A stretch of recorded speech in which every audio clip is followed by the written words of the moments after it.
تو وہ اس چیز کو بنیاد بنا سکتے ہیں. افضل اس نے سلیکٹ کرنا ہے وہ اپنے لیے سلیکٹ کر سکتا ہے نا. میں کسی کو نہیں کہتا کہ تم افضل کام کرو یا میں. ہاں یہ بات ہے, میں نے خود اپنے لیے سلیکٹ کرنا ہے کہ میں افضل کروں گا یا کام افضل کروں گا.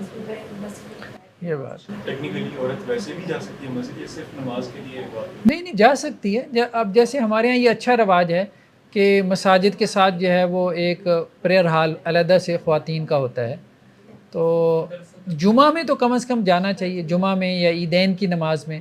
ہم تو معمول کی نمازوں کی بات کر رہے ہیں نا, تو معمول کی نمازوں میں جو ہے وہ مساجد دیکھیں حرمین وہ تو ظاہری بات ہے وہاں آپ حج عمرے کے لیے جاتے ہیں وہ تو ہے ہی ہے.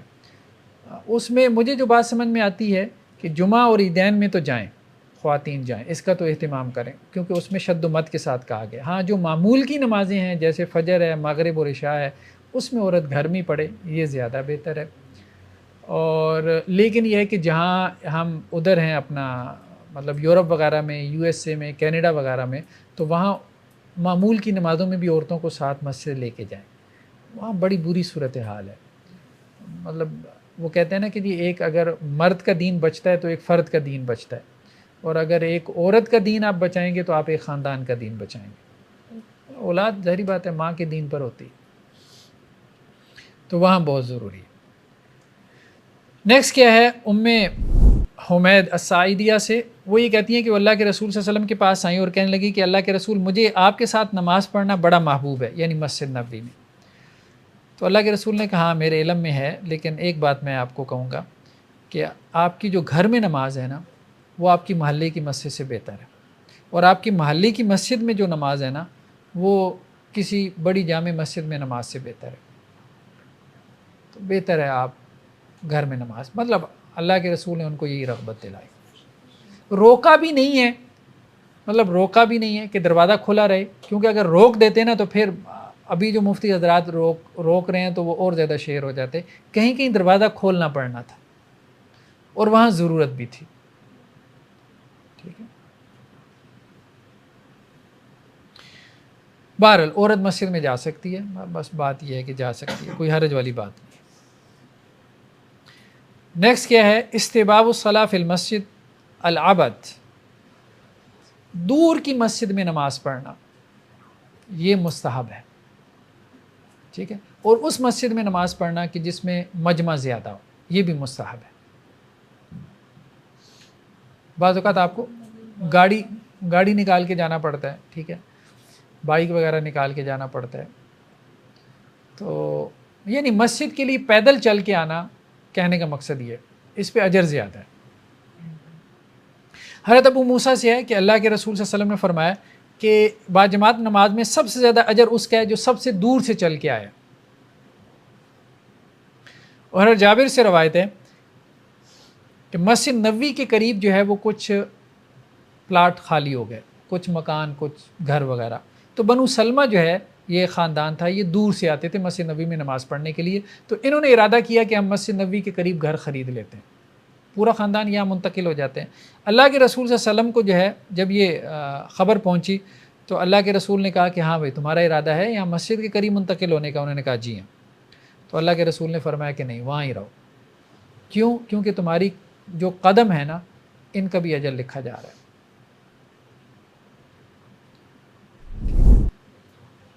کہنے کا مقصد یہ ہے کہ اتنی بڑی بات ہے مسجد میں نماز پڑھنے کے لیے پیدل چل کے آنا, کہ اس کے لیے اللہ کے رسول نے کہا کہ اگر دور سے آ رہے ہو نا, اگر یہ مشقت اٹھا سکتے ہو تو اس کا اجر بہت بڑا ہے, اس کو ضائع نہ کرو, اس اجر کو ضائع نہ کرو مسجد کے قریب آ کے. سواری پہ آئیں گے تو وہ نہیں ملے گا؟ نہیں وہ بھی ملے گا, ظاہری بات ہے, تردد تو بڑھ جاتا ہے انسان کا, مشقت اور تردد بڑھ جاتا ہے. سواری میں ہر قدم پر کہتے جی ہر کلومیٹر پر مل جائے. آپ ہر پہیے کے حساب سے کر لیں نا. ہاں جی جی جی, اللہ کے یہاں اجر کی کمی نہیں ہے.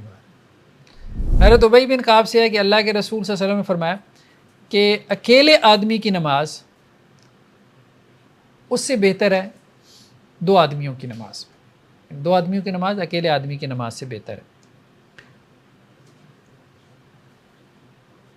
اور تین آدمیوں کی نماز دو آدمیوں کی نماز سے بہتر ہے. اور جتنے زیادہ لوگ ہوں گے اللہ کو وہ جماعت اتنی زیادہ محبوب ہوگی, تو اس سے بھی ثواب بڑھ جاتا ہے.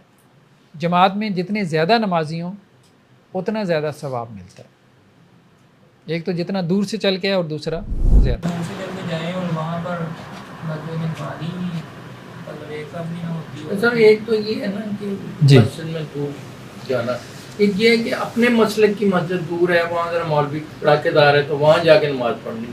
چلیں اگر اس کو سکون اور اطمینان ملتا ہے. دیکھیں خشوع اور خضوع کی کیفیت یہ بھی نماز میں مطلوب ہے نا.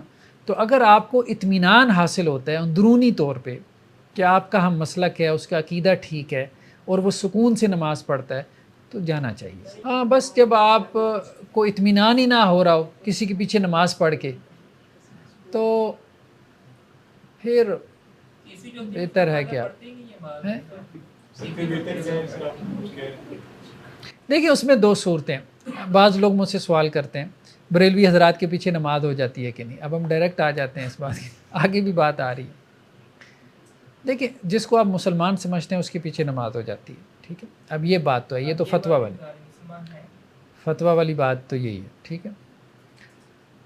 دوسری بات یہ ہے کہ ایک انسان کے اندر کی کیفیت ہوتی ہے. اب ظاہری بات ہے اس کے اوپر انسان کا اپنا اختیار نہیں ہوتا. اب ایک بریلوی کے پیچھے جو ہے وہ آپ جا کے نماز پڑھتے ہیں، آپ کو کسی نے فتویٰ بھی دے دیا، اب آپ نے کبھی اس کے جمعے کا خطبہ سن لیا، جو بھی وہ خرافات وغیرہ آپ نے، اس کے بعد آپ کا دل کھٹا ہو جاتا ہے اور مشکل ہو جاتا ہے. اب اس میں ایک صورت تو یہ ہے کہ آپ وہاں جا کے پڑھتے رہیں، قانونی طور پہ تو نماز ہو جائے گی، لیکن نماز میں وہ اطمینان اور سکون جو مطلوب ہوتا ہے نا وہ حاصل نہیں ہوتا، تو اس لیے نماز کا مقصد فوت ہو جاتا ہے. دوسری صورت یہ ہے کہ آپ اپنی جگہ پہ جماعت کروانا شروع کر دیں، اپنے گھر میں، اپنے آفس میں، اپنے ڈیرے پہ، ٹھیک ہے، لیکن جماعت کروائیں. تو 4 لوگ جو بھی ہیں جماعت کروائیں، اکیلے نہ پڑھیں.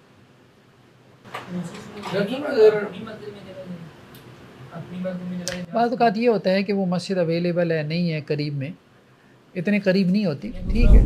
استباب السعی الی المسجد بالسکینہ. اچھا مسجد کی طرف جب جانا ہے تو سکون کے ساتھ جانا ہے. حضرت ابو قتادہ سے ہے کہ ہم اللہ کے نبی صلی اللہ علیہ وسلم کے ساتھ نماز پڑھ رہے تھے کہ جب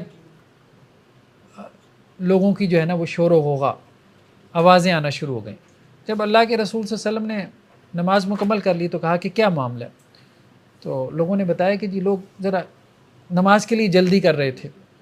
تو اللہ کے رسول نے کہا کہ نہیں ایسا نہیں کرو، جب تم نماز کے لیے آؤ فعلیکم السکینہ، سکون اور اطمینان اور وقار کے ساتھ آؤ. یعنی دوڑ نہ لگا دو نا، جیسے وہ لوگ دیکھتے ہیں نا امام صاحب رکوع میں ہیں دوڑ لگا دیتے ہیں، مطلب ہم نے رکعت جو ہے وہ پانی ہے، تو یہ نہیں کرے، ٹھیک ہے. تو فما ادرکتم فصلوا، جو تم نے امام کے ساتھ پڑھ لی تو ٹھیک ہے وہ تو تم نے پڑھ لی. وما فاتکم فاتموا، اور جو رہ گئی آپ اس کو کیا کرو، مکمل کر لو. بس سکون سے آؤ، جو مل گئی ٹھیک ہے، جماعت کا حصہ مل گیا، جو رہ گیا اس کو پورا کر لو، ٹھیک ہے. اس اتمام کے لفظ سے استدلال کیا بعض علماء نے کہ اتمام کا مطلب کیا ہے کہ اس کو پورا کرنا. تو مطلب یہ ہے کہ جو اس نے امام کے ساتھ پڑھی ہے اس کو وہ اپنی پہلی رکعت کنسیڈر کرے گا، پورا تبھی ہوگی نا. یعنی امام کے ساتھ اگر اس نے چوتھی پڑھی ہے تو امام کی چوتھی ہے اور اس کی کیا ہے، اب اس نے پورا کرنا ہے. یعنی پہلی پڑھ لی، دوسری، تیسری، چوتھی، یعنی اس ترتیب سے وہ پڑھے گا. اب بات سمجھیں، دوسری میں اس نے بیٹھنا ہے نا تو اب وہ بیٹھے گا. ایک روایت میں الفاظ ہیں کہ وہ قضا ادا کرے، جو رہ گئی ہے اس کی کیا کرے، قضا کرے. تو قضا کا مطلب یہ ہوتا ہے کہ اس نے امام کے ساتھ چوتھی پڑھی تو اس کی بھی چوتھی ہے، جو رہ گئی ہے اس کی قضا ہوگی نا. تو وہ پہلی 3 رہی ہیں تو کھڑا ہوگا تو اب وہ پہلی پڑھے گا، پھر دوسری پڑھے گا، پھر تیسری پڑھے گا، چوتھی اس نے امام کے ساتھ پڑھ لی، یہ قضا ہے. اور اتمام کے لفظ دونوں قسم کے فتاویٰ موجود ہیں کہ آپ نے جب جماعت کے ساتھ ملتے ہیں تو بقیہ رکعات کیسی ادا کرنی ہے. تو دونوں قسم کے فتاویٰ موجود ہیں کیونکہ دونوں طرح کے الفاظ ملتے ہیں، قضا کی بھی اور اتمام کی بھی، یعنی دونوں طرح کی گنجائش موجود ہے. پہلے حدیث حضرات کا زیادہ جو ہے وہ رجحان مطلب قضا کی طرف، اتمام کی طرف، اتمام کی طرف. قضا کی حدیث بھی جی. ہے، جو قضا سمجھے گا سر وہ اگر تیسری چوتھی رکعت میں ملا ہے تو پھر اپنی نماز شروع کرے گا، اس کے بعد آگے کنٹینیو کرے گا، تو پھر وہ پہلی رکعت کے بعد قضا نہیں کرے گا، نہیں کرے گا، وہ اس کو پہلی رکعت شمار کرے گا، پھر دوسری میں قضا کرے گا، پھر تیسری میں بیٹھے. جی اختتام کیسے کرے گا؟ 3 رکعتیں رہ گئی نا تو تیسری پڑھ کے اختتام کر دے گا. جی ہاں ظاہری بات ہے کرے گا. قضا کی حدیث سے ہے. ہاں یہی تو کہہ رہے ہیں نا, بعض روایتوں میں قضا کے الفاظ بھی ہیں. جو جس طرح اتمام والی روایتیں ذرا زیادہ صحیح ہیں, مطلب یہ شیخین کی روایتیں نا, جیسے اور بھی روایتیں, جب تم اقامہ کی آواز سنو فمشوا الی الصلاۃ, تو نماز کی طرف چلو, وعلیکم السکینہ والوقار, لیکن سکینت اور وقار کے ساتھ, اور جلدی نہ کرو. تو جو نماز تم پالو وہ تو پڑھ لو, اور جو فوت ہو جائے اس کا اہتمام کر لو. نیکسٹ کیا ہے جی, امام جو ہے وہ تخفیف کرے, امام اپنی نماز کو ہلکا رکھے, جماعت کی نماز کو. حضرت ابو ہریرہ سے روایت ہے کہ آپ صلی اللہ علیہ وسلم نے فرمایا, جب تم میں سے کوئی ایک شخص نماز پڑھائے تو وہ اپنی نماز کو ہلکا رکھے, فلیخفف, ٹھیک ہے.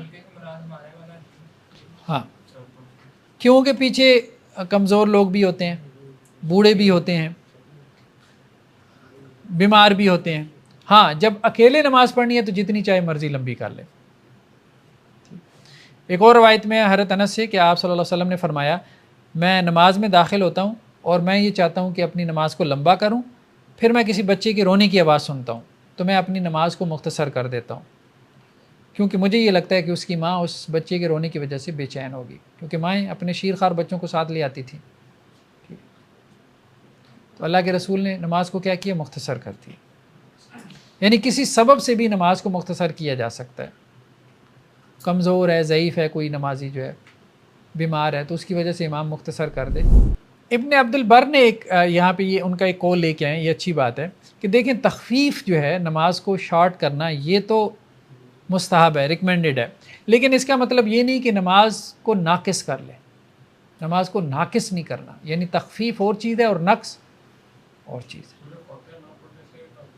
ہاں, مطلب نقص یہ ہے کہ اس کے جو ارکان ہیں وہ صحیح طرح سے ادا نہیں کر رہا, نہ صحیح طرح سے رکوع کیا, نہ صحیح طرح سے سجدہ کیا, کیونکہ اللہ کے رسول صلی اللہ علیہ وسلم کی وہ حدیث ہمارے سامنے سے گزری نا کہ آپ صلی اللہ علیہ وسلم نے ایک شخص کو 3 مرتبہ واپس بھیجا کہ نماز پڑھ, تو نے نماز نہیں پڑھی. تو تمام ارکان کو اعتدال کے ساتھ ادا کریں, ہر رکن کو, اور لمبا کرنے سے مراد یہ ہے کہ قرات لمبی نہ کریں, بس قرات مختصر کریں, شارٹ کرنے سے مراد ہے. سر گھر کے 1-2 کلومیٹر کے ریڈیس میں جتنی مسجدیں ساری ٹرائی کی ہیں تو ہر جگہ بے چینی ہی محسوس ہوتی ہے, یعنی کہ کوئی الفاظ بھی پورے نہیں ہوتے, دھیان میں نہیں کیا لگانا ہے, میں اللہ سے کچھ مانگی ہوں, تو آپ کا فتح موجود ہے کہ فتح خود ہی پڑھ لے. ہاں, جماعت اپنی کروا لے, جماعت شروع کرے. دیکھیں آگے روایتیں بھی آ رہی ہیں کہ میری امت کے لیے کل زمین مسجد بنا دی گئی, زمین کل کی کل مسجد, یہ واضح طور پہ روایتوں کے الفاظ ہیں, ٹھیک ہے. تو کہیں پہ بھی آپ جماعت کروا سکتے ہو. صحابہ کو ایسا عمل ملتا ہے کہ وہ مسجد چھوڑ کے اپنے گھروں میں جماعتیں کرواتے ہیں. ہاں کرواتے تھے, بالکل ملتے. کراتی گھر میں رہتے ہیں, مسجد جانا ہی چھوڑ دیا. نہیں یہ تو نہیں ہے, یہ تو نہیں. یہ فتوے کا پھر مطلب نہ نکال سکتے کہ مسجد چھوڑ کے گھر میں جماعت کرانی پرماننٹلی شروع کر دی. تو کبھی کبھی ہو گیا نا آپ کی جماعت چھٹی کا آپ نے گھر میں کرائی, یہ کیا بات ہے کہ مسجد چھوڑی تو گھر میں شروع کر دی. آپ دیکھیں میرے فتوے کی وجہ سے کوئی نہیں پڑھے گا, لوگ پڑھتے ہی نہیں, اکیلے پڑھ رہے ہیں. مجھے بتائیں آپ کے اہل حدیثوں نے جو فتوے دی ہوئی ہیں وہ تو کہتے ہیں مشرک ہے, مشرک کے پیچھے نماز ہی نہیں ہوتی, وہ تو اکیلے نماز پڑھ رہا ہے. میں تو یہ کہہ رہا ہوں کہ جو اکیلا پڑھا ہے کم از کم جماعت کروا لے. یہ تو اس کے لیے ہے نا جو اکیلا پڑھ رہا تھا, ایک پڑھ رہا ہے جا کے اس کو زبردستی کرتا. نہیں, مسئلہ یہ ہے کہ خشوع, اصل بات یہ ہے کہ خشوع خضوع جو ہے نا, خشوع خضوع میرے نزدیک یہ فرض ہے. میں یہ سمجھتا ہوں کہ نماز کے اندر خشوع خضوع یہ ریکمینڈڈ چیز نہیں ہے, یہ فرض ہے. اگر یہ حاصل نہیں ہوتا تو آپ کو حاصل کرنے کے لیے آخری حد تک جانا ہے. سر میں آپ کا فتویٰ کو مس یوز نہیں کرنا چاہ رہا, مطلب میں واقعی میں ایسا محسوس ہوتا ہے بعض اوقات تو اتنا چڑھ جاتا ہوں کہ نماز کے بعد بددعائیں آتی ہیں دل میں کہ اس کو بددعا دیں. نہیں دیکھیں وہ ظاہری بات ہے کہ مجھے اس اندازہ ہے اس کیفیت کا, مجھے اندازہ ہے کیونکہ میں تو بریلویوں کی مسجد میں جاتا رہا ہوں اور یہی کہتا رہا ہوں کہ بھائی جانا چاہیے, قانونی طور پہ اس میں کوئی حرج والی بات نہیں ہے, لیکن بندہ اندر سے اتنی تنگی محسوس کرتا ہے بعض اوقات, ٹھیک ہے. ایسی خرافات اور ایسی باتیں جب آپ کو, ظاہری بات ہے جب آپ نے دین کا علم پڑھا اور آپ کو پتہ ہو کہ بھائی یہ سب بکواسیات ہے, تو بندہ کتنا بے چین ہو جاتا ہے. یا تو وہاں لڑائی جھگڑا ڈالے گا یا پھر خاموش رہے گا تو اندر سے سڑے گا. تو اس سڑنے سے بہتر ہے کہ وہ علیحدہ ہو جائے. ہاں جس کے پاس دیکھیں علم نہیں ہے اس کے لیے سکون اور اطمینان ہے، جو مرضی ہوتا رہے، وہ تو اس کو کوئی پرواہ نہیں ہوتی. جس کے پاس علم ہے اس کے لیے مشکل ہو جاتا ہے، برداشت کرنا مشکل ہو جاتا ہے. تو جو واقعتاً سمجھ رہے ہیں نا کہ یہ شرک بدعت ہے، جو واقعتاً اس کو دیکھیں ہم کسی کو یہ تو نہیں کہہ سکتے کہ یار تم اس کو شرک بدعت نہ سمجھو. جو واقعتاً سمجھ رہا ہے کہ یہ شرک بدعت ہو رہا ہے، وہ کیسے بیچارہ برداشت کرے گا؟ نہیں کر سکتا، ایکسیپٹ ہی نہیں کر سکتا. اس کو اپنے عقیدے سے کیسے لڑے گا؟ وہ یہاں تو وہ وہاں فساد برپا کرے گا نہیں انل منکر کا کام کر کے. تو ہاں ہم نے بھی یہی کام کیا، درباروں پہ جا کے ہم نے تبلیغ، دادا دربار پہ چلے گئے، ہم اچھی خاصی لڑائی ڈال لی، پولیس آ گئی. جوانی میں ہم نے یہ حرکتیں کی ساری، ٹھیک ہے. وہ ہمارے ساتھ کو پٹھان ساتھی تھے، کہتے یار یہ کیا تبلیغ کر رہے ہیں؟ تبلیغ تو وہاں ہے جہاں شرک کے اڈے ہیں، وہاں جاتے ہیں. ہم نے کہا ٹھیک ہے چلتے ہیں. دادا دربار چلے گئے ہم نے، نماز ہوئی تو کھڑے ہو گئے ہم. سب کچھ اللہ سے ہوتا ہے، اس قبر سے کچھ نہیں ہوتا. نہیں اچھا خاصا مجمع رہا. وہ شروع میں تو لوگ سنتے رہے پتہ نہیں سب کچھ اللہ سے ہوتا ہے، ہم نے شروع میں تو یہی کیا. بعد میں جب یہ کہا کہ صاحب قبر سے کچھ نہیں ہوتا، وہ مجمع لگ گیا سر، پولیس آ گئی، لڑائی جھگڑا شروع ہو گیا. تو کہنے کا مقصد یہ ہے کہ ایکسیپٹنس نہیں ہے. مطلب کسی بریلوی مسجد میں آپ جا کے مطلب بات نہیں کر سکتے آپ کہ آپ غلط کہہ رہے ہو، بہت مشکل ہے. کسی میں بھی نہیں تو بہت مشکل ہے. تو اس لیے بہتر یہ ہے کہ آپ سائڈ پہ الگ ہو کے اپنی جماعت کروانا شروع کر دیں. کوئی حرج والی بات نہیں میرے خیال میں. اس میں اگر آپ کو سکون اور اطمینان کی کیفیت حاصل ہو رہی تو نماز کا مقصد یہ ہے کہ میں صلاۃ علی ذکری، اللہ کے ساتھ ایک تعلق قائم کرنا ہے، احسان کی کیفیت پیدا کرنی ہے. وہ اب وہاں نماز میں حاصل ہی نہیں ہو رہی کہ جی وہ اتنی تیزی سے سورہ فاتحہ پڑھ رہا ہے اور ہمارا یہ ہے کہ جی سورہ فاتحہ بغیر نماز ہی نہیں ہوتی. تو وہ بیچارہ پریشان ہی رہے گا میری نماز ہوئی نہیں ہوئی. اس سے بہتر ہے بھائی علیحدہ سے پڑھ لے. وہ ہم اس طرف نہیں جا رہے کہ اس کے پیچھے نماز نہیں ہوتی. دیکھیں یہ ایک اور ایکسٹریم ہے، ہم اس فتوی کی طرف نہیں جا رہے. ہم اصل میں یہ بات کہہ رہے ہیں کہ نماز کی ایک اسپرٹ ہے، ایک روح ہے، نماز کا ایک مقصد ہے، ایک آبجیکٹیو ہے. وہ آبجیکٹیو حاصل کرنا بہت ضروری ہے، اور وہ ہے اللہ کے ساتھ تعلق کو مضبوط کرنا. بعض اوقات وہ جماعت کا ایک نظام اتنا رسمی بن چکا ہے، ٹھیک ہے، کہ اس رسمی نظام کے اندر جب آپ جاتے ہیں نا تو آپ کو وہ چڑ پیدا ہوتی ہے. جماعت نہیں کروانی دیتی ہے، جماعت علیحدہ نہیں کروانے دیتی. ہاں علیحدہ جماعت بھی نہیں کروانا. کچھ بہتری آئی ہے. شروع کی تو لڑائی ہوگی، وہ تو انہوں نے کہا آپ اس مسجد میں آ ہی نہیں سکتے، آئندہ مت آئیں. تو دیکھیں جو وہاں پڑھ کے جس کو سکون ملتا ہے وہ وہاں پڑھ لے، ٹھیک ہے. پڑھنے کی نہ دیتی، تسکین ہی پوری ہوتی. تو اگر جس کو سکون وہاں پڑھ کے نہیں ملتا تو وہ پھر اپنی الگ جماعت کروا لے، اپنے گھر میں کروا لے، آفس میں کروا لے. میرے خیال میں کوئی حرج نہیں ہے. دیکھیں وہ لوگ عادی ہو گئے نا، عادی ہو گئے. اصل میں ہمارے یہاں زیادہ تر جو ہے نا جو عبادت کا نظام ہے نا یہ رسم کے اوپر چل رہا ہے. کلچر زیادہ ہے ہمارے یہاں، مقاصد جو ہے نا ان کی طرف توجہ کم ہے. مقاصد کی طرف توجہ کم ہے. تو ابن قیم نے یہ بحث کی ہے، اور میرے خیال میں یہ بہت عمدہ بحث انہوں نے کی. انہوں نے کہا نماز کے ارکان میں سے ہے کہ نماز میں خشوع خضوع کا حصول ہو. یہ نماز کے ارکان میں سے، اور ہم نے اس کو نکال دیا، باقی سارے جو ہے وہ اٹھک بیٹھک اس کو ارکان بنا دیا. اب وہ مقصد سارا فوت ہو رہا ہے. نماز وہ کہہ رہے ہیں جی نماز بھی پڑھی جا رہے ہیں اور دنیا کی ہر برائی بھی کی جا رہے ہیں. ان الصلاۃ تنہی عن الفحشاء والمنکر، نماز بھی حیائی سے برائی کے کاموں سے روکتی ہے. تو وہ نماز وہی ہے جو خشوع خضوع والی ہے، احسان والی کیفیت والی نماز ہے. احسان اور خشوع خضوع تو نکل گیا، اب وہ رسم باقی رہ گئی ہے. ٹھیک ہے. وہ کہتے ہیں پٹھان جو ہے وہ نماز بھی نہیں چھوڑتا، بندہ بھی نہیں چھوڑتا. صرف پٹھانوں کی یہ صورت حال نہیں، پنجابیوں کی بھی اب یہی صورت حال ہو چکی ہے، سندھیوں کی بھی، بلوچیوں کی بھی. قتل بھی کیے جا رہے ہیں، پہلی صف میں نمازیں بھی پڑھی جا رہے ہیں. لوگوں کا پیسہ بھی کھائی جا رہے ہیں اور پہلی صف میں نمازیں بھی پڑھی جا رہے ہیں. یہ صورت حال ہے اس وقت. اطالۃ الامام الرکعۃ الاولی، امام جو ہے وہ پہلی رکعت کو لمبا کرے تاکہ زیادہ سے زیادہ لوگ جماعت میں شامل ہو سکیں. یہ بھی ریکمینڈڈ ہے. ٹھیک ہے. حضرت ابو قتادہ سے ہے کہ اللہ کے رسول صلی اللہ علیہ وسلم پہلی رکعت کو لمبا کرتے تھے، اور ہمارا گمان یہ ہے کہ آپ صلی اللہ علیہ وسلم ہمارے لیے ایسا کرتے تھے تاکہ ہم صحابہ زیادہ سے زیادہ جماعت میں شامل ہو جائیں. اور حضرت ابو سعید خدری سے ہے کہ اللہ کے رسول صلی اللہ علیہ وسلم کی نماز کھڑی ہوتی تھی، اور ہم میں سے کوئی بقی میں یعنی ساتھ جو قبرستان ہے مسجد نبوی کے وہاں جاتا تھا، اپنی حاجت پوری کرتا تھا، پھر واپس آ کے وضو کرتا تھا، پھر اللہ کے رسول کے ساتھ جماعت میں شامل ہو جاتا، اور ابھی پہلی رکعت چل رہی ہوتی تھی. ظہر کی نماز یہاں تو ذکر نہیں ہے، لیکن بعض دوسری روایتوں میں ظہر کی نماز کا بھی ذکر ہے۔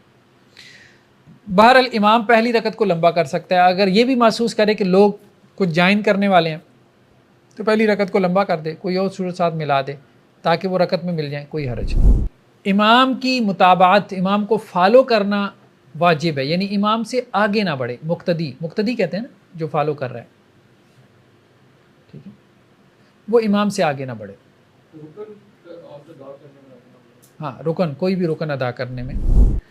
حضرت ابو ہریرہ سے روایت ہے کہ اللہ کے رسول صلی اللہ علیہ وسلم نے فرمایا امام اس لیے بنایا گیا تاکہ اس کی اقتداء کی جائے، تو جب وہ تکبیر کہے تو تم تکبیر کہو، جب وہ رکوع کرے تو تم رکوع کرو، جب وہ سمع اللہ لمن حمدہ کہے تو تم اللہم ربنا لک الحمد کہو، جب وہ سجدہ کرے تم سجدہ کرو، اور جب وہ بیٹھ کے نماز پڑھے تو تم سب بھی بیٹھ کے نماز پڑھو، ٹھیک ہے، یعنی جب وہ تشہد میں بیٹھ جاتا ہے تو تم بھی بیٹھ جاؤ۔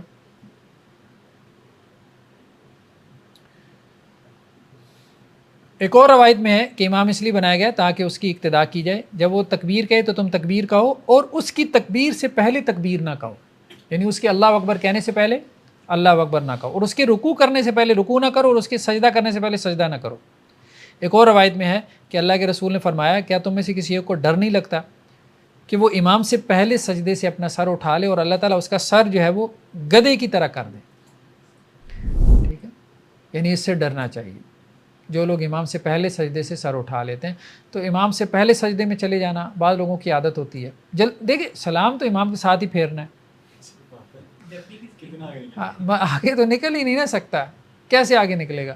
تو بہتر ہے یار اتنی جلدی مچانے کی کیا فائدہ ہے؟ ہاں تو پہلے رکوع میں چلے بھی جائیں، پہلے سجدے میں چلے بھی جائیں تو ایک ساتھ ہی نماز سے نکلنا ہے آپ نے، تو اس لیے بہتر ہے صبر سے اس کے پیچھے پیچھے رہیں۔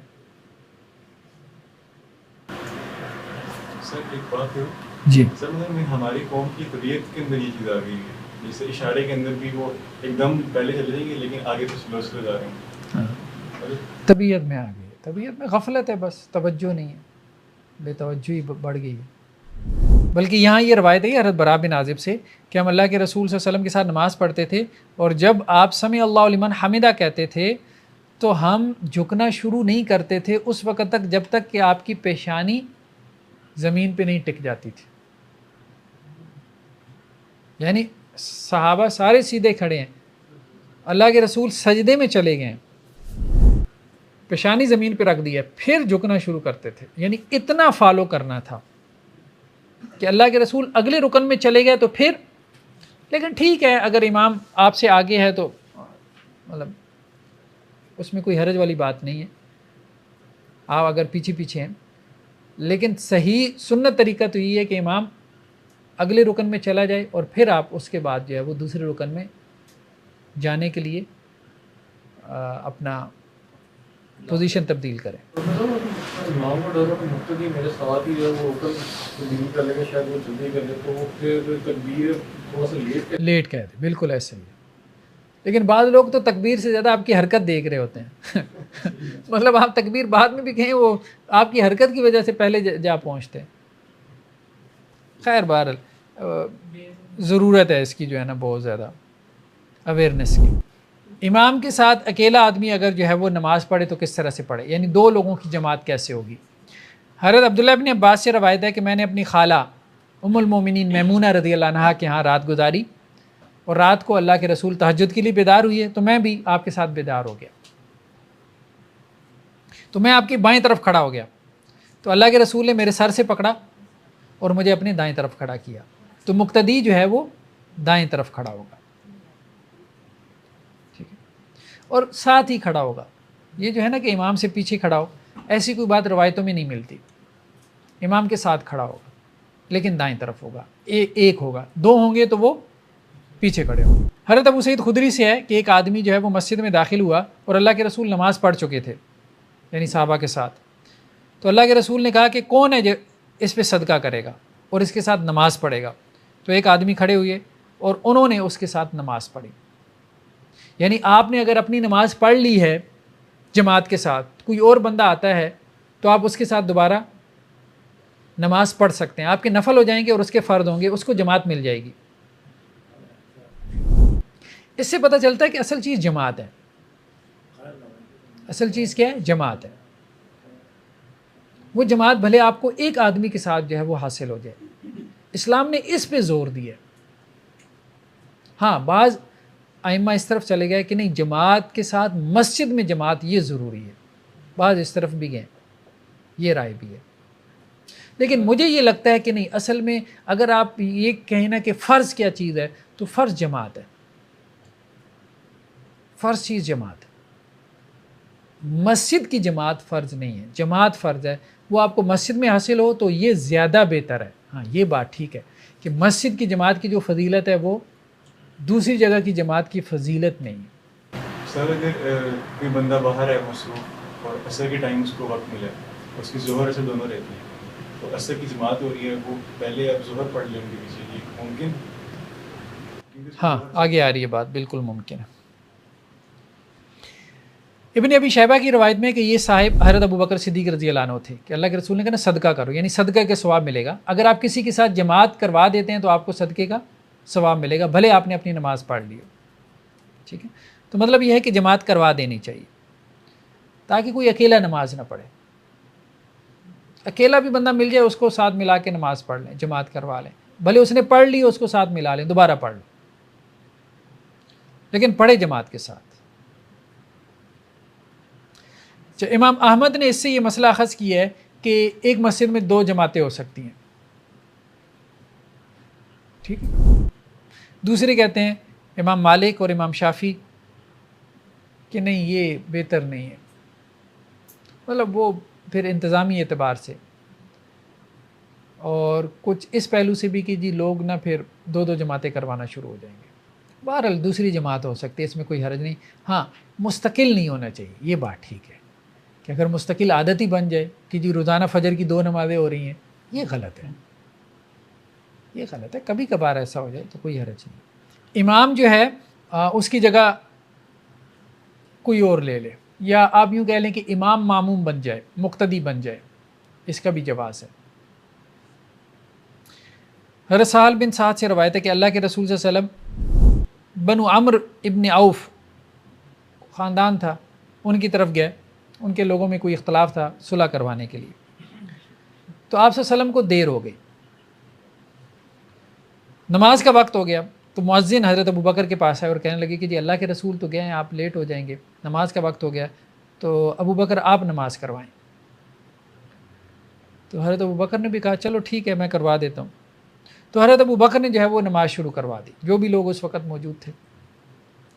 اسی دوران میں اللہ کے رسول صلی اللہ علیہ وسلم آ گئے.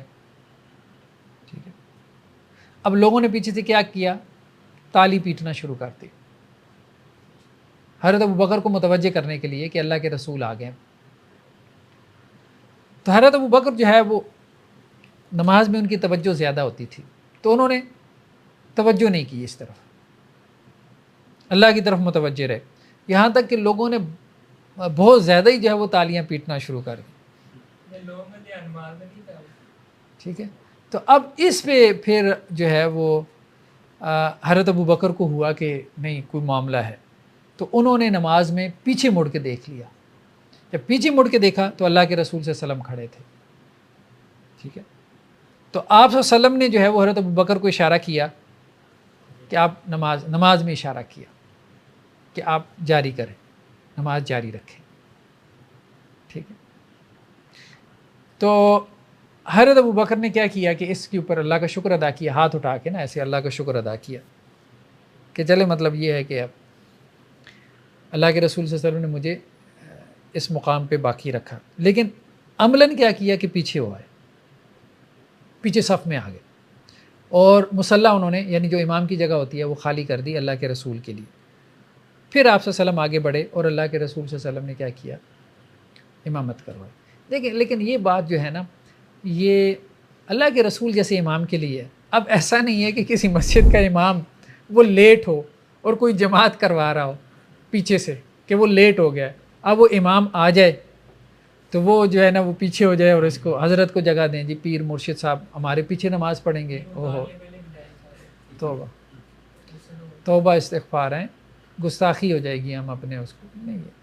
اللہ کے رسول صلی اللہ علیہ وسلم کا مقام مرتبہ اپنی جگہ، بلکہ اللہ کے رسول نے تو حضرت ابو بکر کو بھی یہی کہا نا کہ آپ جاری رکھیں، وہ تو ان کا دل نہیں مانا نا، تو آپ صلی اللہ علیہ وسلم نے پوچھا بھی پھر بعد میں کہ ابو بکر کس چیز نے آپ کو منع کیا تھا جب میں نے آپ کو حکم دیا کہ آپ نماز جاری رکھیں؟ تو انہوں نے کہا اللہ کے رسول مجھے یہ اچھا نہیں لگا کہ میں آپ کو نماز کروں۔ پھر اللہ کے رسول نے کہا بھئی کیا معاملہ ہے کہ تم نے اتنی تالیاں کیوں بجائیں؟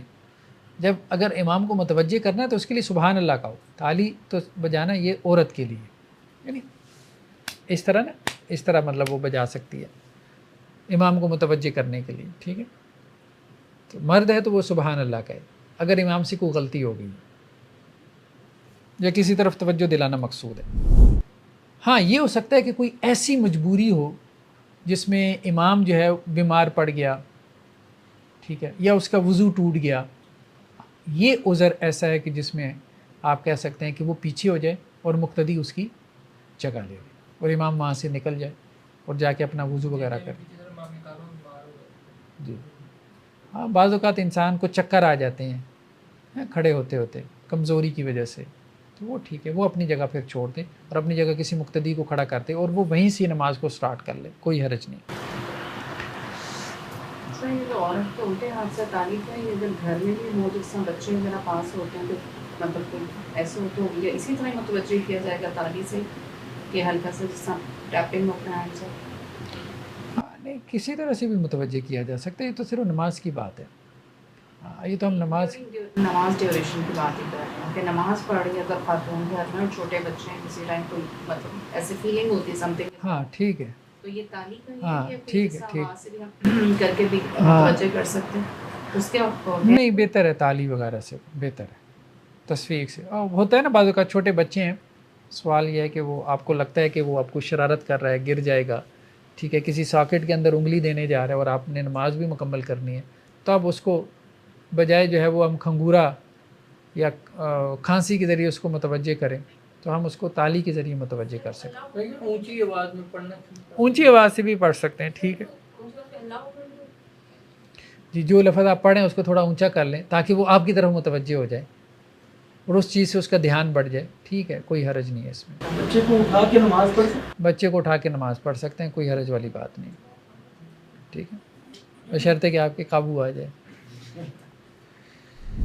جس نے امام کے ساتھ جو ہے وہ تکبیر تحریمہ پا لی تو ٹھیک ہے، اور جس نے امام کو رکوع کی حالت میں پایا یا سجدے کی حالت میں پایا یا قوما یا تشہد کی حالت میں پایا تو وہ اسی حالت میں جا کے کیا کرے؟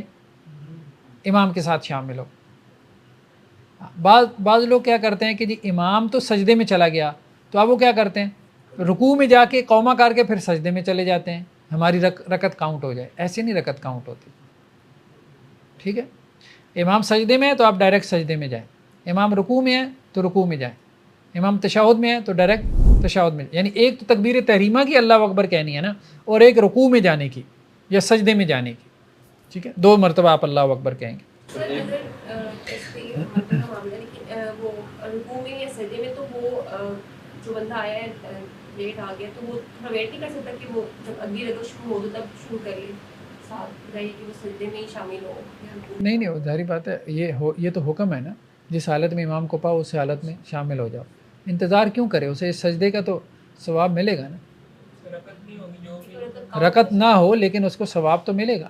سر آپ نے کیا کہا اگر سجدے میں آئے اور سجدے میں جانے کے لیے 2 دفعہ اللہ اکبر کہے گا؟ ہاں، ایک دفعہ تکبیر تحریمہ کا اللہ اکبر، اور ایک آپ جب کھڑے ہونے سے سجدے میں جاتے ہیں تو آپ اللہ اکبر کہتے ہیں نا، تو وہ بھی کہے گا اللہ اکبر کہہ کے نا، ٹھیک ہے، اور دوسری مرتبہ اللہ اکبر کہہ کے نیچے چلے جائیں۔ اللہ اکبر کہہ کے ہاتھ باندھا، پھر اللہ اکبر کہہ کے پھر سجدے، ہاں پھر سجدے میں چلے جائیں، اور اگر وہ رفع الیدین کی جگہ تو رفع الیدین کر کے جائے۔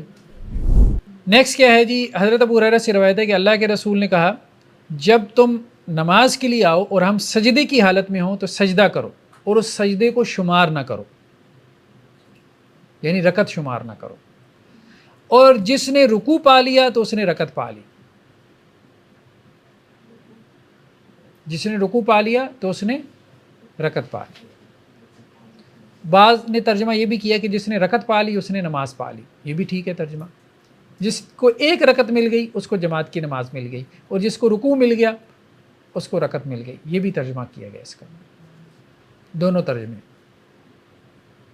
تو سجدے کو شمار نہیں کرنا لیکن رکوع کو آپ شمار کر سکتے ہیں. فائنل بات یہی ہے رکوع مل گئے تو آپ رکعت مل گئی. اختلافی مسئلہ ہے لیکن مجھے یہی بات سمجھ میں آتی ہے کہ رکوع ملنے سے رکعت مل جاتی ہے. ہاں مدرک رکوع کہتے ہیں جس نے رکوع پا لیا، ادراک سے ہے نا. تو جس نے رکوع پا لیا اس نے رکعت پا لی. باجماعت نماز سے پیچھے رہنے کا عذر کیا ہے، یعنی کن عذر کی وجہ سے آپ باجماعت نماز سے پیچھے رہ سکتے ہیں. نمبر 1 ٹھنڈک یا بارش. ٹھنڈک 1 ہے اور بارش 2 ہے. ٹھنڈ کی وجہ سے آپ جماعت کی نماز چھوڑ سکتے ہیں انتہائی سردی کی وجہ سے یا بارش کی وجہ سے. حضرت عبداللہ بن عمر سے ہے اللہ کے نبی صلی اللہ علیہ وسلم سے کہ جو اذان کہنے والا تھا وہ نماز کے لیے اذان کہتا تھا اور یہ کہتا تھا اپنے گھروں پہ نماز پڑھ لو. یعنی باقاعدہ اذان میں یہ الفاظ ہوتے تھے اپنے گھروں پہ نماز پڑھو. کب؟ فی لیلۃ الباردہ، جب رات بہت ٹھنڈی ہوتی تھی یا پھر رات بارش والی ہوتی تھی، اور یہ سفر میں ہوتا تھا. ہر جابر سے ہے کہ ہم اللہ کے رسول صلی اللہ علیہ وسلم کے ساتھ سفر میں ہوتے تھے اور بارش ہو جاتی تھی تو پھر اللہ کے رسول کہتے تھے کہ جو تم میں سے اپنی مقام پہ نماز پڑھنا چاہتا ہے پڑھ لے. سفر میں اور اس کے علاوہ بھی مقیم بھی ہو. لیکن روایتیں جو ظاہری بات ہے جس طرح سے روایت ہے تو اسی طرح سے ہی نقل ہونی ہے نا. روایت میں سفر کا ذکر ہے تو اس کا مطلب ہے سفر کا ذکر ہے. مطلب جو خیمے لگاتے تھے سارے لوگ تو ایک جگہ نہیں، قافلہ ہوتا تھا نا، تو قافلے میں ہر ایک نے اپنا خیمہ لگایا ہوا ہے اپنی سواری کے ساتھ. حضرت عبداللہ بن عباس سے ہے کہ وہ بارش والے دن اپنے مؤذن سے کہتے تھے کہ جب تم یہ کہو اشہد ان محمد رسول اللہ تو اس کے بعد یہ مت کہو حی علی الصلاۃ، بلکہ کیا کہو صلوا فی بیوتکم، گھروں میں نماز پڑھو. تو لوگوں کو یہ بڑا تعجب ہوا کہ یہ کیا بات ہوئی. ٹھیک ہے، تو انہوں نے کہا بھائی تم تعجب کرتے ہو، حالانکہ یہ اس ہستی نے کیا جو مجھ سے بہت بہتر ہے، یعنی اللہ کے نبی صلی اللہ علیہ وسلم. بے شک جماعت یہ عظیمت کا کام ہے، لیکن مجھے یہ ناپسند ہے کہ تم لوگ جو ہے وہ مٹی میں اور کیچڑ میں پیدل چل کے مسجد میں آؤ. ایسی اذان میں حی علی الفلاح کہیں گے؟ جی ایسی اذان میں حی علی الفلاح کہیں گے؟ جب آپ نے ان کو گھر میں نماز پڑھوانی ہے تو پھر کیوں کہیں گے؟ پھر نہیں کہیں گے، پھر کہیں گے صلوا فی بیوتکم. حی علی الصلاح حی علی الفلاح کی جگہ کیا کہیں گے؟ صلوا فی بیوتکم، 4 دفعہ. اپنے گھروں میں نماز پڑھو، گھروں میں نماز پڑھو. لیکن لوگوں کو پتہ ہی نہیں ہے، وہ ایک دفعہ تو چونک جائیں گے کہ یہ کوئی نیا فرقہ پیدا ہو گیا. خیریت ہے، آپ کی اذان چینج ہو گئی ہے.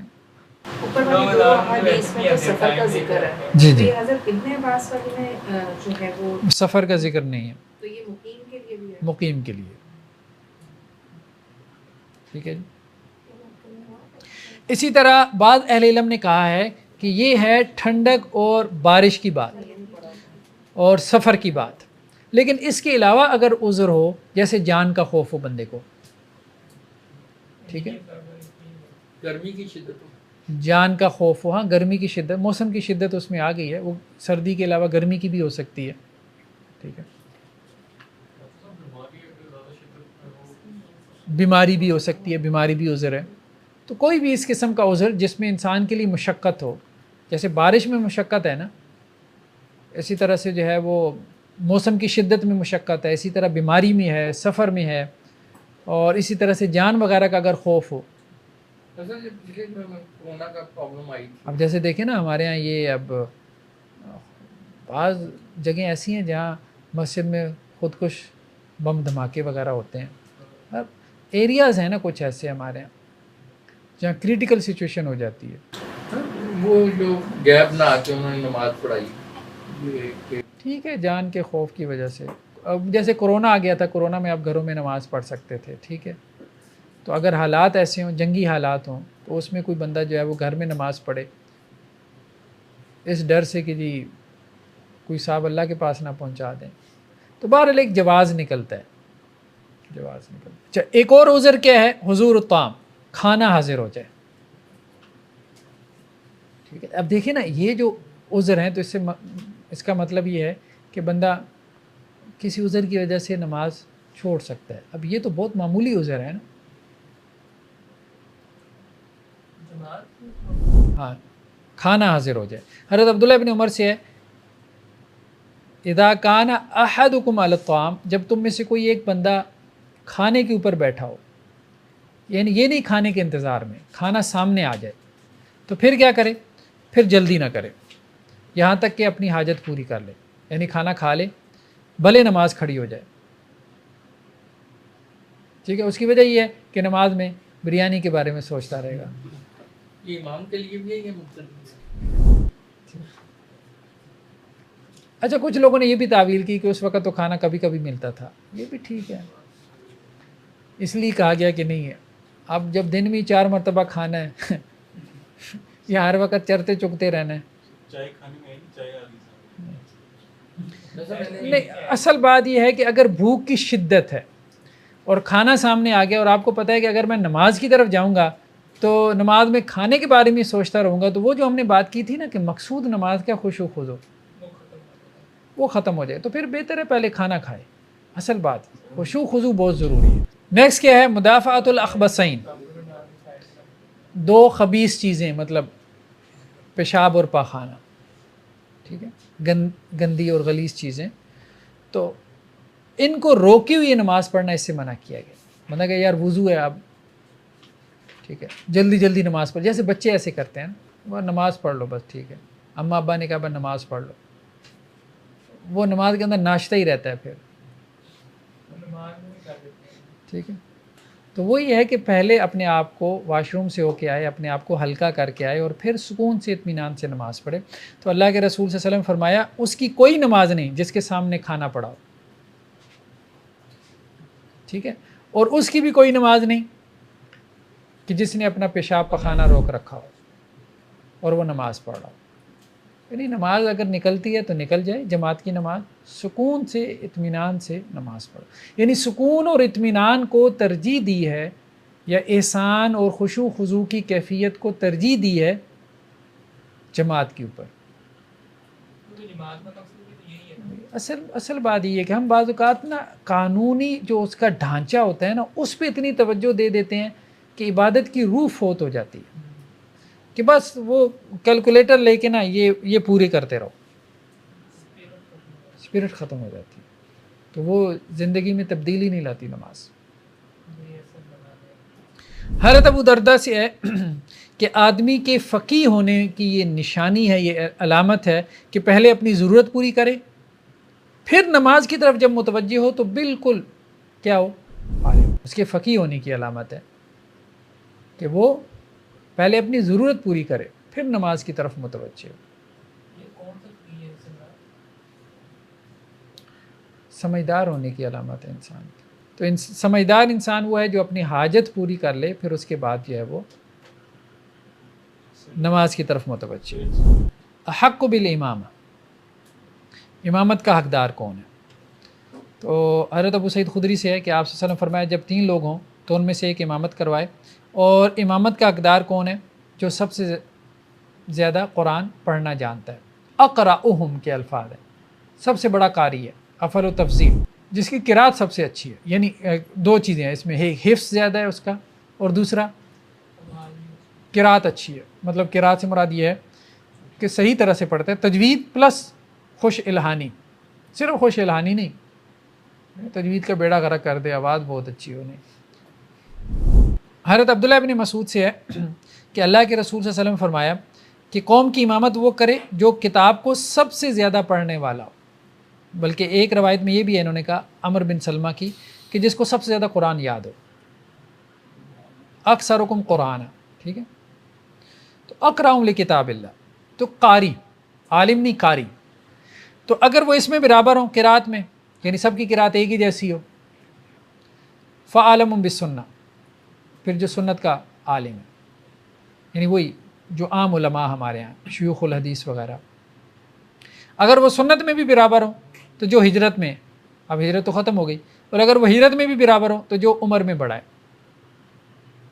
اور کوئی شخص کسی دوسرے شخص کی امامت نہ کروائے اس کی سلطنت میں، اور کوئی شخص کسی کے گھر میں اس کی عزت والی جگہ پہ نہ بیٹھے مگر اس کے اجازت سے. ٹھیک ہے، کسی کے گھر گئے ہیں تو ظاہری بات ہے جو ایک خاص سیٹ اگر اس کی ہے تو اس کی سیٹ پہ نہ بیٹھے. ٹھیک، اور دوسرا یہ ہے کہ کسی کے گھر میں اگر جماعت کروانی ہے، دعوت وغیرہ ہوئی اور پھر وہاں ہی جماعت کروا لی. ٹھیک ہے، صحابہ میں یہ تھا کہ کہیں دعوت وغیرہ ہوتی تھی تو وہیں گھر پہ ہی جماعت کروا لیتے تھے. تو وہ جماعت وغیرہ اگر کروا لی تو پھر وہ اب جو مہمان ہے وہ آگے نہ کھڑا ہو جائے نا مصلی پہ. ٹھیک ہے، میزبان کی اجازت کے بغیر، کیونکہ میزبان سب سے زیادہ حقدار ہے امامت کا، وہ اپنے گھر کا امام ہے نا، تو اس کے گھر کی امامت میں اس کی نماز کی امامت بھی شامل ہے. جو پہلے کنڈیشن گزری ہیں وہ یہاں نہیں لاگو ہوتی، کسی کی سلطنت میں یہاں نہیں لاگو ہوتی. وہ تو مسجد کے لیے تھی، پبلک پلیسز کے لیے. جب آپ کسی کی سلطنت میں داخل ہو گئے تو اب وہاں کا امام وہی ہے جو وہاں کا امام ہے. صرف ایک قاری بہتر ہے لیکن اس کو قرآن سمجھ نہیں آتا کچھ بھی، اور دوسرا ایک انسان ہے اس کو عربی وغیرہ آتی ہے لیکن اس کی قرأت اچھی نہیں ہے. نہیں، جس کی قرأت اچھی ہے وہ. ٹھیک ہے، ہماری مساجد میں سر عمومی طور پہ حنفی مساجد کی میں بات کر رہا ہوں، ان میں علماء جو ہوتے ہیں وہ امام ہوتے ہیں، جو دوسرے قاری یا مؤذن ہوتے ہیں وہ نائب امام. ہمیں بہتر یہ ہوگا کہ مؤذن یا وہ قاری یا ان کو امامت دی جائے. قاری صاحب کو امام. حضرت ابو ہریرہ سے روایت ہے کہ کسی آدمی کے لیے جو اللہ اور آخرت پہ ایمان رکھتا ہے یہ جائز نہیں ہے کہ وہ کسی قوم کی امامت کروائے بغیر ان کی اجازت کے. یعنی اگر مقتدی پسند ہی نہیں آپ کو کرتے اور آپ زبردستی کے امام بنے بیٹھے ہو تو اس کو پسند نہیں کیا گیا. ہمارے عام طور پہ یہ ہوتا ہے کوئی بڑا آدمی فوت ہو جائے نا، کوئی بڑا عالم دین، تو اب اس کی نماز جنازہ کے حوالے سے بڑا جھگڑا ہوتا ہے، جی فلاں نے پڑھانی ہے فلاں نے پڑھانی ہے.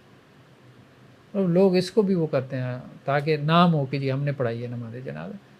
نکل جانا چاہیے. اب خاص طور پہ جو لوگ علم سے وابستہ ہیں نا ان کو ایسی حرکتوں سے نکل جانا چاہیے، ورنہ علم بہت بدنام ہوتا ہے، بہت زیادہ بدنام. اور امام جو ہے وہ اپنی دعا میں مقتدیوں کے علاوہ اپنے آپ کو خاص نہ کرے دعا کے لیے. اگر اس نے ایسا کیا تو اس نے خیانت کی. بعض اوقات امام یہ ہوتا ہے نا اپنے لیے دعائیں کرتا رہتا ہے، یا اللہ مجھے بخش دے، مجھے جنت میں لے جا. ہاں یار جو پیچھے 50 بیٹھے ہیں وہ تیرے لیے آمین کہتے رہے، کچھ ان کے لیے بھی مانگ لو.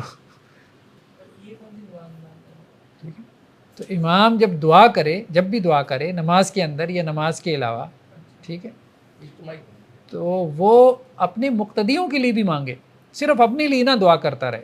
تشہد میں بھی دعائیں ہیں نا، سجدے میں بھی دعائیں ہیں.